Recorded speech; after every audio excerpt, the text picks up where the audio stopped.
head keskkonnahariduse omandamist. Konverentsisarja selleaastast põhiteemat energiat laiendas oma avakõnes Keskkonnaameti peadirektori asetäitja Erik Kosenkraanius. Mul on tõsiselt hea meel, et siin on nii palju õpetajaid ja keskkonnaharidusest ja huvitatuid inimesi ja ma loodan, et see päev saab meile kõigile hästi põnev. Ma mõtlesin, et ma teen üks natukene emotsionaalse slaidi tervituse meile kõigile, et sellist vähem ametlikku teksti.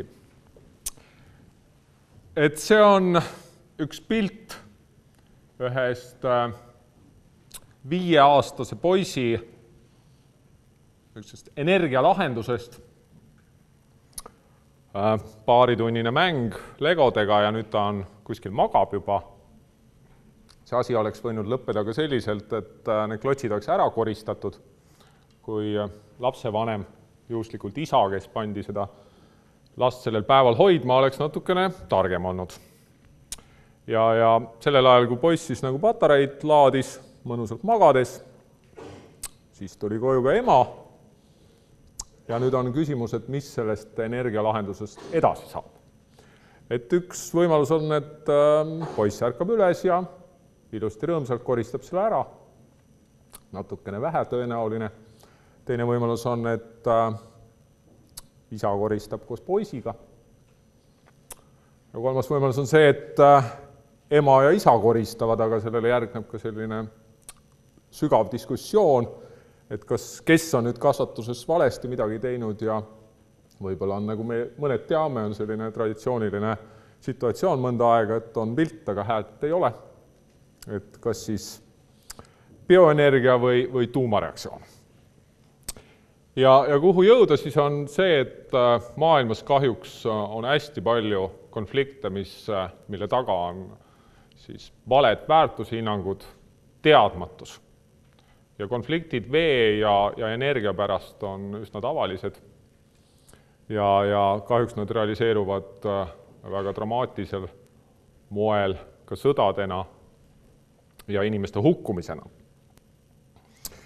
Ja omamoodi tasakaalu küsimus ja tarkuse küsimus on see, et kuidas me oma lapsed paneme siis seda energiat, mis meie ümber on, ja eneseenergiat nagu õieti kasutama.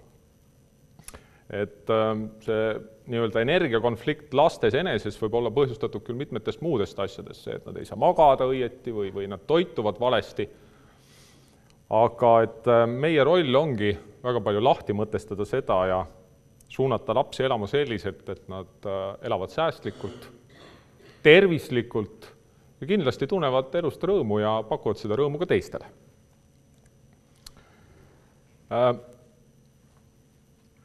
See kurikuulus mõne jaoks PISA test, mis 2012 andmed avalikustati, näitas Eestit tegelikult väga heast kirjas. Meie lapsed olid bioloogia õppeainetes 6. bioloogia teadmistes või bioloogia kirjaoskuses 6. kohal ja kui me vaatame Euroopat, siis Soome järel teised. Meie õpilaste osakaal nii-öelda tippudest oli OECD riikide teine. Mitte teine, vaid me olime keskmisest oluliselt kõrgemal tasemel. Et OECD mõttes me oleme oluliselt paremad kui keskmised rikaste klubi liikmete lapsed. Ja mis selle taga on? Selle taga on õpetajate ja õpilaste tihe töö, head metoodikad ja kindlasti motivatsioon ise paremaks saada. Motivatsioon paremaks saada nii õpetajana kui õpilasena. Aga kust me seda motivatsiooni siis ammutame? Et mis on need porgandid või siis ka mõningatel juhtudel see piits? Et kas võrdluses teistega,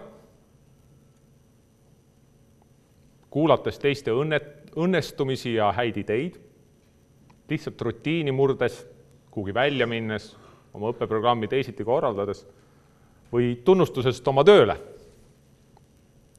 Et Keskkonnaamet omalt poolt püüab teile seda motivatsiooni pakkuda, siis kas õppeprogrammide näol, et te saate oma koolitööd teisiti korraldada, kas siis omavahel, et te saaksite kokku ja kas siis ümarlaudades või konverentsides või ka laiemalt ühiskonnas tunnustust. Et meie keskkonnakäpp on olnud selline algatus, millega me tahame ka edaspidi tunnustada siis parimaid õpilasi, õpetajaid, koole ja loodame, et see motiveerib teid. Kõik ei pea väikses Eestis ise leiutama, et tänapäevased kommunikatsioonivahendid loovad tegelikult head eeldused tarkade võrgustike, ärge segamini siis tarkade elektrivõrkudega toimimiseks. Ja Euroopa Liidul on hulk erinevaid toetusprogramme ja mõnikord ei olegi tähtis nii palju see raha või see projekt, milles osaleda, vaid ka lugeda, et mis nendest projektidest on sündinud, neid tulemusi ka ise rakendada. Et väike kodutöö ja ma leidsin terve hulga, või õigemini minu inimesed leidsid terve hulga projekte, mis on just suunatud energiale ja energiateema õpetamisele. Need on väga erinevad, need on võttes e-õppevahendid, need on niisugused konkursid, kus pannakse kokku parimad noored energiamänedžerid sisuliselt koolidest ja nad mõtlevad läbi, et kuidas oma kool veel efektiivsemaks energia suhtes muuta, energiasäästu suhtes ja siis nad konkureerivad, analüüsitakse, tehakse energiaauditeid. Näiteks selline projekt nagu taastuvenergia kompass, mille projekti eesmärk oli hoopis hinnata, et kui palju on tulevikus vaja Euroopal taastuvenergia spetsialiste, mis peaks olema nende ametiprofiil ja millist koolitust nad vajavad kutsehariduse poole pealt. 45 profiili tehti, mis oleks nagu ideaalne kutseharidus poole peal nende taastuvenergia spetsialistide õpetamisel. Neid projekte on hästi palju.